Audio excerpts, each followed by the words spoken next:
술을 먹다 떠올린 사업 아이템으로 1000억 매출을 올리고 있는 25살 CEO가 있습니다. 10대 때부터 다양한 사업을 경험한 기업가 정신이 넘치는 애주가 청년. 그는 어떤 제품으로 이렇게 큰 사업을 만들었을까요? 21살에 떠올린 상품으로 인생을 100% 역전해버린 딜란 제이콥의 비즈니스를 뜯어보겠습니다.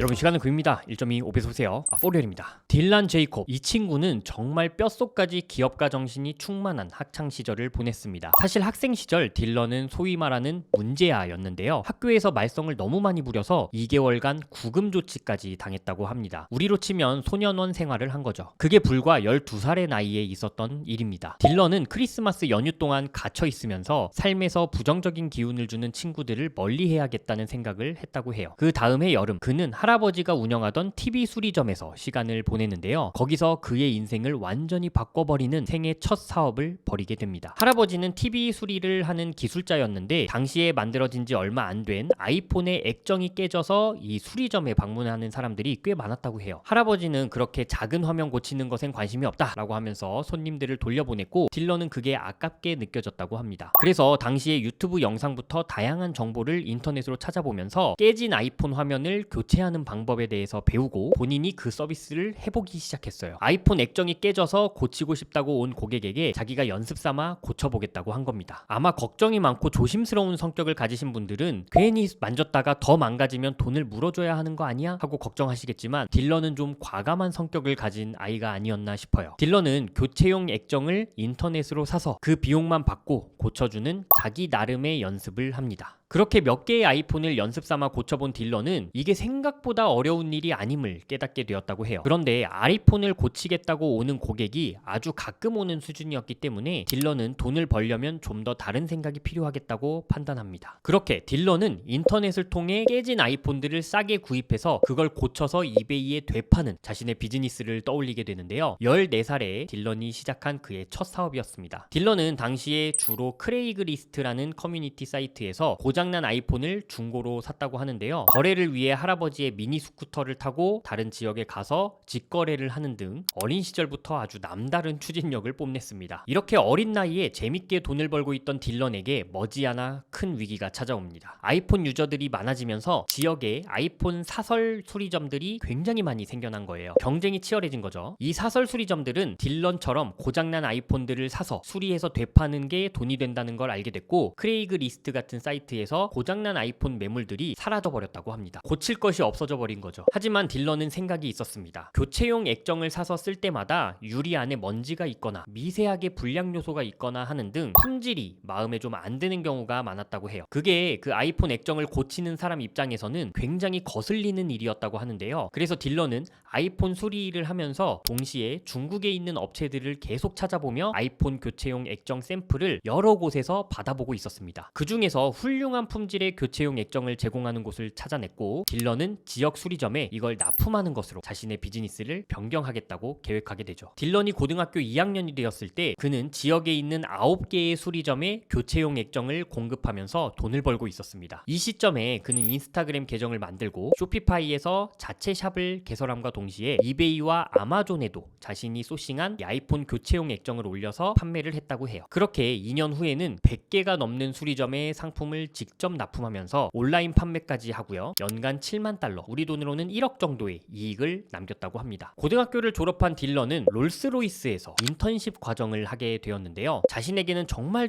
맞지 않았던 시간이었다고 합니다. 그 와중에 아이폰 교체 액정 판매 사업, 이것도 물론 계속하고 있었다고 합니다. 그는 당시에 대학교 학업과 인턴십 그리고 사업까지 하려니까 너무 스트레스가 커서 사업을 팔아버리게 되었다고 하는데요. 11개의 수리점을 직영으로 가지고 있던 한 회사가 딜런의 사업을 10만 달러, 그러니까 1억 4천만 원 정도에 인수하고 싶다고 이야기를 했고, 그 정도면 충분하다라는 생각으로 사업을 팔았다고 합니다. 여기서도 아마 영상을 보시는 분들 중에서는 그의 판단이 의아하다라고 생각하시는 분들도 계실 겁니다. 연에 1억 이상의 이익을 내는데 그 사업을 1억 4천만 원에 판다뇨. 근데 딜런은 더 성장할 가능성이 없다라는 것을 느끼고 있었고, 내가 지금까지 한 경험이면 충분하다라는 생각으로 사업을 팔았다고 합니다. 그의 나이는 불과 20살인 때였어요. 했어요. 딜런은 이렇게 갑자기 생긴 목돈으로 뭘 해야 할지 몰랐습니다. 그래서 자신이 처음 돈을 벌었던 비즈니스 모델을 다시 떠올리게 돼요. 고장난 걸 사서 고쳐서 되판다. 이걸 집에 적용해 보려고 합니다. 그는 허름한 집을 사서 개조하고 수리하여 되파는 일을 해보겠다고 마음을 먹어요. 그리고 본인의 목돈을 주고 이 주택을 샀다고 합니다. 그리고 이건 딜런에게 새로운 지옥을 맛보여주죠. 집에 들어가 수리를 해보려고 하니까 이 집이 있던 자리는 엄청난 양의 흰개미들이 득실되는 곳이었습니다. 집의 기둥과 많은 부분이 흰개미에 의해 파손되어 그야말로 엉망인 상태였죠. 딜런은 자신의 목돈을 다 날릴 위기라는 생각이 들어 학교도 빠진 채 하루에 14시간씩 이 집을 정상으로 만들기 위해 일했다고 합니다. 그런데 그거 아세요? 항상 위기는 기회이기 마련이죠. 딜런은 이 집을 수리하면서 새로운 사업 아이디어를 찾게 됩니다. 부엌에 설치할 타일을 고르는 과정에서요, 자신이 설치한 그 화강암 조리대에 어울리는 타일이 어디에도 없더라는 겁니다. 그래서 그는 자신이 찾고 싶어 했던 유리 느낌이 나는 타일만 판매하는 BC 디자인이라는 회사를 만들어요. 딜런은 이때 처음으로 중국에 방문했다고 합니다. 딜런은 결국 이 과정에서 다른 나라에서 제품을 소싱하는 방법을 완전하게 익히게 됩니다. 이 BC 디자인은 타일을 찾는 사람들이 접속해서 보는 웨이페어라는 사이트와 오버스톡이라는 사이트를 통해 제품을 판매했다고 합니다. BC 디자인을 운영하면서도 새로운 사업에 대한 아이디어를 끊임없이 구상했습니다. 뭔가 불편함이 있을 때마다 적어놓는 아이디어 일기장이 있었다고 해요. 그렇게 21살이 된 딜런에게 지금의 사업을 만들게 된 사건이 벌어집니다. 자신이 살던 지역에 있는 썬킹이라고 하는 양조장에 자주 놀러 갔는데요, 그곳에는 16온즈짜리 맥주만 팔았다고 합니다. 그 긴 캔 맥주 사이즈 있죠? 그게 16온즈짜리예요. 딜런은 혼자 가든 친구들이랑 가든 맥주를 마시다 보면 항상 4분의 1쯤 남았을 때 미지근해진 맥주를 먹어야 되는 게 너무너무 싫었다고 합니다. 그래서 그 불편함이 본인의 아이디어 일기장에 쓰여 있었던 거예요. 그러던 중에 딜런이 대학 파티에 가게 되는데 거기서 한 여자가 하는 이야기를 듣게 됩니다. 16온즈짜리 맥주는 항상 따뜻해져서 아래는 그냥 버리게 돼. 딜런은 온라인에서 쿠지라는 상품을 찾아봐요. 맥주의 냉기를 유지시키기 위해 다양한 소재로 만들어서 캔에 씌우는 도구라고 합니다. 당시 온라인에는 16온즈짜리 전용 쿠지가 없었다고 해요. 딜런은 이걸 기회라고 판단합니다. 그리고 상품의 업그레이드를 꾀하죠. 딜런의 아이디어는 생각보다 간단했습니다. 보냉병의 기술을 바탕으로 쿠지를 만들면 훨씬 시원하게 맥주를 오래 마실 수 있지 않을까. 그리고 바로 단열 음료병 시장을 탐색한 후에 해외 제조업체들 몇 개를 찾아서 바로 그곳으로 날아갑니다. 프리랜서들을 찾을 수 있는 업워크에서요, 캐드 디자인을 할 수 있는 디자이너를 찾아 자신이 연필로 대략 스케치한 제품의 캐드 모형 제작을 요청해 놓고요, 그것을 제조업체에 넘겨 의견을 구하고 다닙니다. 제조업체 한 곳에서는 딜란이 보내준 모형 형태 그대로는 제조가 어렵지만 일부분을 조금 변형하면 제조가 가능하다라는 답변을 했고, 딜런은 의견을 조율해 가면서 홉술레이터라는 첫 상품을 기획하게 되죠. 그렇게 탄생한 이 상품 바로 히트를 하느냐? 아니요. 첫 번째 런칭은 완전히 대실패합니다. 2016년 딜란은 인디고고라는 크라우드 펀딩 사이트에서 이 상품의 생산비를 충당하기 위해 크라우드 펀딩을 시도했는데요, 목표 모금액의 20%밖에 달성하지 못합니다. 딜란은 이때를 이렇게 회상합니다. 크라우드 펀딩 플랫폼들이 많이 변해버렸다. 더 이상 아이디어를 실현하기 위해 자금을 모금하는 공간이 아니라 이미 자금이 있는 업체들이 마케팅 채널로 크라우드 펀딩 플랫폼을 활용하고 있을 뿐이었다. 그래서 딜란은 자신의 자체 웹사이트에서 런칭을 하기로 마음먹습니다. 전에 했던 사업들을 통해 페이스북과 구글 광고 세팅법을 조금이나마 알고 있었기 때문에 한 페이지짜리 랜딩 페이지를 만들어서 자신이 가지고 있던 캐드 디자인을 더 현실 상품처럼 렌더링하여 이미지를 올리고요, 상품을 소개했어요. 그리고 여기서 선주문을 받는 것이 아니라 이메일을 받았습니다. 자, 이 방식 제 영상을 봐오셨던 분들이라면 익숙한 방식 아닌가요? 이전에 제가 하루 만에 만드는 스몰 비즈니스로 월 100 만들기라는 영상에서도 실제로 보여드렸던 방법이죠. 어떤 상품을 만드는데 막대한 생산비를 투입하기 전에 수요가 있는지 테스트를 해보는 겁니다. 딜런은 생각을 했습니다. 이 상품에 관심이 있다고 사전 예약 희망 이메일을 넣는 사람이 많다면 충분히 돈을 투자해서 만들어 볼 만하다라고요. 그리고 구글과 페이스북 광고만으로 이메일이 쌓이는 것을 확인한 후 이 상품의 시장성은 있다라는 판단을 하게 됩니다. 그는 그 이메일에 메시지를 보내서 관심을 보여준 것에 대해 감사하다, 상품이 나오기 전에 보다 완벽한 상품을 제공하고 싶은 마음에 랜딩에서 소개한 우리 상품을 보고 우려되는 점은 없는지, 개선했으면 하는 것이 있는지 답변을 해달라라고 질문을 던졌고, 돌아오는 답변들을 바탕으로 최종 생산 전에 제품에 대한 개선 사항을 보완을 했어요. 그리고 딜런은 이 아이디어의 시작점이 되었던 썬킹 양조장으로 갑니다. 그리고 양조장 사장님에게 이야기를 하죠. 이 양조장의 맥주 맛은 너무나 좋지만 사람들이 4분의 1쯤 남았을 때부터 따뜻해져 버린 맥주를 먹어야 하는 탓에 맥주 맛을 제대로 느낄 수가 없습니다. 그래서 불만족하게 되죠. 제가 이런 상품을 만들었는데 썬킹 로고를 새겨서 납품을 할 테니까 한번 써보시고 여기서 기념품으로 판매도 해보시고 하면 어떨까요? 썬킹 양조장 사장님은요 200개의 선주문을 해주십니다. 그렇게 선주문을 받은 돈과 자신이 또 개조하려고 샀던 그 주택이 있었죠. 그 주택을 담보로 대출까지 받아서 이 상품 제조를 시작합니다. 21살의 딜런이 가지고 있던 배짱이에요. 그렇게 1000개의 상품을 만들어 200개를 썬킹에 전달하고 나머지 800개를 이메일 리스트와 소셜미디어에서 판매를 하는데요. 이 상품이 첫 버전이기에 완벽하지 않다는 것을 인정하고 만약 이 상품을 얼리 어답터로 구매해준다면 다음 버전의 상품이 나왔을 때 반값에 살 수 있는 혜택을 주겠다 라고 홍보를 하면서 빠르게 완판시키는 것을 목표로 움직입니다. 처음 며칠은 반응이 크지 않았지만 점차 구매자들이 생겼고 딜란은 800개 재고를 모두 판매하게 되죠. 광고비를 계속 지출했기 때문에 수익이 많이 남진 않았지만 시장 내에서 홉술레이터에 대한 입소문은 작게나마 생성되고 있었습니다. 딜란은 이 시점에 플로리다 해변에 우연히 가게 되는데요. 그곳에서 와인 한 병을 선물로 받고 25온즈짜리 와인병을 담을 수 있는 와인술레이터라는 두 번째 제품 아이디어를 떠올립니다. 역시 이전에 일을 맡겼던 캐드 전문가에게 도면과 디자인 렌더링을 받아 랜딩 페이지를 만들고 이메일 수집을 시작하죠. 근데 이 와인술레이터가요 여성들에게 엄청나게 큰 반응을 받았습니다. 이 랜딩 페이지만으로 7000개의 이메일을 모으고 수많은 개선 피드백 메일을 받았다고 해요. 거기에 그가 우연히 페이스북에 쓴 와인술레이터에 대한 글이 페이스북 안에서 크게 바이럴되면서 5000개의 댓글까지 받게 되었다고 합니다. 딜란은 이 와인술레이터는 선주문을 받아서 생산할 수 있겠다 확신을 하게 되고 이메일 리스트와 댓글 작성자들에게 메시지를 보내서 선주문을 받기 시작했어요. 딜란은 블랙 프라이데이 그러니까 11월 마지막 주 금요일이죠. 그때부터 12월 9일까지 약 열흘 정도 되는 시간 동안 선주문을 받았는데요. 결과적으로 27만 달러 우리 돈으로 하면 한 3억 5천만 원 정도의 선주문을 받아냅니다. 엄청나죠? 이게 이메일 리스트의 힘이에요. 딜란은 그렇게 받은 선주문 매출을 통해 제품을 생산하고 항공으로 배송받아 최대한 빠르게 고객들에게 상품을 전달했다고 하는데요. 이틀 동안 무려 7,000건의 주문량을 처리했다고 합니다. 그렇게 2016년 겨울에 선주문으로 많은 매출을 내며 시작한 사업이 2017년 8월이 되었을 때 연매출 100만 달러, 14억 규모로 커집니다. 이때까지 딜란은 혼자 일을 했다고 합니다. 주문이 몰리는 날이면 친구들을 불러다가 피자와 맥주를 먹이면서 배송 업무에 도움을 받았다고 이야기하고 있어요. 2017년 가을이 되면서 딜란은 매출의 정체를 느낍니다. 이쯤에서 본인이 페이스북 광고를 제대로 활용하지 못하고 있다는 느낌을 느꼈다고 해요. 쇼핑몰에 들어왔던 사람들을 대상으로 하는 리타게팅 광고나 기존에 보유하고 있던 잠재 고객 리스트와 유사 잠재 고객을 만들어서 광고하는 기술 등등 조금 더 수준 높은 광고 기술들이 필요했고 그래서 프리랜서로 마케팅 전문가를 찾아 디지털 마케팅 영역을 보완하게 되죠. 그렇게 10월부터 12월까지 딜란은 추가적으로 100만 달러의 매출을 더 올리게 되었어요. 2017년 연매출 200만 달러, 28억. 2018년에는 여기에 10배 성장한 2천만 달러, 280억까지 사업이 파죽지세로 성장합니다. 2019년 매출이 최고치에 달했다고 느낀 딜란은 더 매출을 높일 새로운 돌파구를 찾아낸 결과 3,300만 달러, 약 450억 원, 그리고 2020년에는 1억 달러 이상의 매출을 올렸습니다. 1000억이죠. 이렇게만 들으면 고난 없이 무난히 성장한 것 같지만요. 제품 비즈니스 해보신 분들은 아시겠지만 매출이 이렇게 커진다면 필연적으로 자금 문제가 생길 수밖에 없습니다. 고객이 늘어나는 만큼 생산에 자금을 투입해줘야 하는데 자금이 부족하면 시장에서 고객 수요를 따라가지 못해 사업의 혈관이 막히게 되죠. 유통업에는 항상 이런 딜레마가 있지 않습니까? 안 팔리면 안 팔리는 대로 문제지만 급격하게 잘 팔리면 그나름 또 돈이 묶이는 고충들이 있어요. 딜란이 사업을 하면서 겪었던 굵직한 고난을 살펴보면 2017년 딜란은 선주문을 통해 자금을 어떻게든 해결하고 있었지만 상표에 대한 소송을 당했습니다. 처음 상품을 출시할 때 딜란은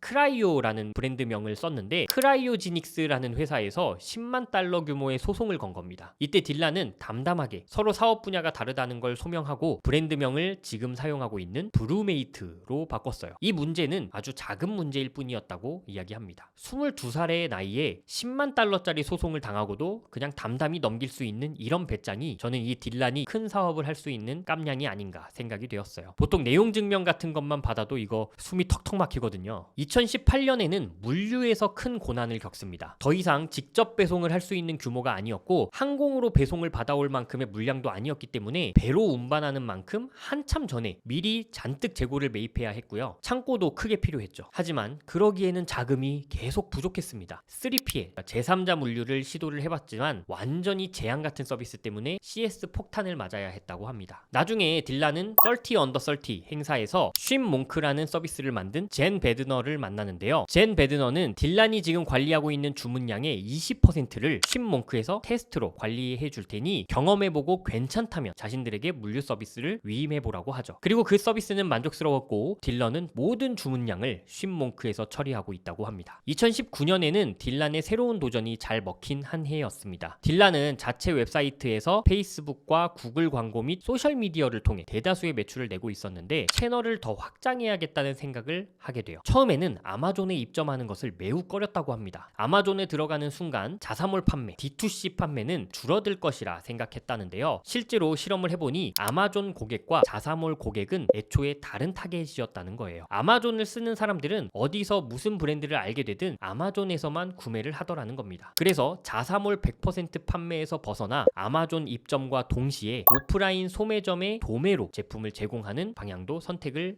해요. 그래서 딜런은 박람회에서 미국 전역의 소매점 거래처를 만나고 오프라인에서 제품을 직접 경험해보고 싶어하는 고객을 잡기 위해 움직입니다. 이렇게 브루메이트의 매출이 1억 달러, 1000억대까지 성장을 하게 된 거죠. 딜란은 500억 가까운 매출을 낼 때도 그 회사의 지분 100%를 본인이 가지고 있었습니다. 그의 나이 겨우 23살 때였어요. 저는 이런 상황이면 자유가 더 좋기 때문에 외부 투자를 받지 않았을 텐데요. 딜란은 생각이 달랐습니다. 더욱 회사를 성장시키고 글로벌 기업으로 가기 위해 외부 자본 유치를 위해 움직였고 2020년 1억 달러 매출을 만들고 나서 샌프란시스코 에퀴티 파트너스로부터 2천만 달러, 280억 정도의 돈을 투자받았고요. 2022년에는 2,500만 달러, 350억 정도를 추가로 투자받았다고 합니다. 자, 브루메이트 지금은 어떨까요? 저는 이번 영상을 준비하면서 알게 됐는데 보온병, 보냉병, 텀블러 시장이 이렇게 크고 계속 성장을 해온지 몰랐어요. 야외 레저의 확대와 환경에 대한 관심 증대, 식음료 산업의 성장 이런 것들이 다 맞물리면서 영향을 미치지 않았나 싶습니다. 그래서 브루메이트도요. 보온병, 보냉병 사업으로도 제품 분야를 확장했는데요. 계속해서 술에 초점을 맞춰 마케팅을 합니다. 그러니까 우리는 물이 아니라 술을 시원하게 먹고 술을 따뜻하게 먹기 위해 술을 담기 위한 보냉병, 보온병이라는 컨셉을 계속 이야기해요. 브루메이트의 공식 사이트, 딜란의 소셜미디어 간단하게 살펴보죠.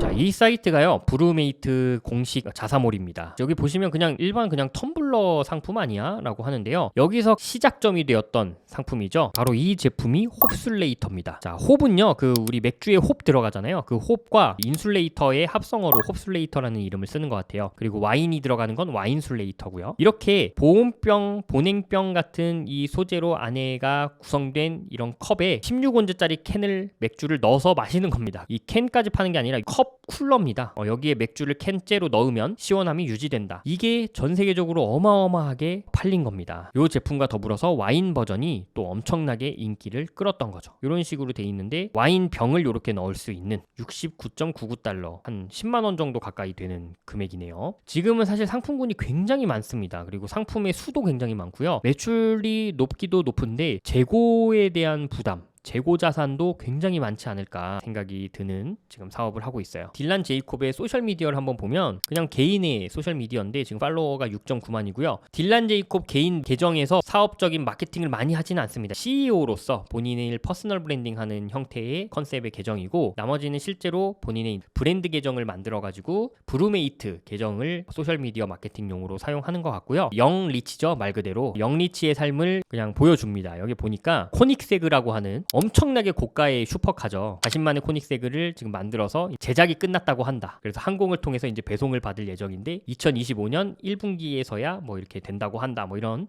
본인의 스토리를 이렇게 공유를 합니다. 팬이 막 콜로라도 거리에서 이 차가 막 지나갔으면 좋겠다. 뭐 이런 댓글도 쓰고 그 뭐랄까요? 좀 일종의 짜치는 돈자랑 느낌이 아니라 진짜 그냥 부유한 성공한 사업가 같습니다.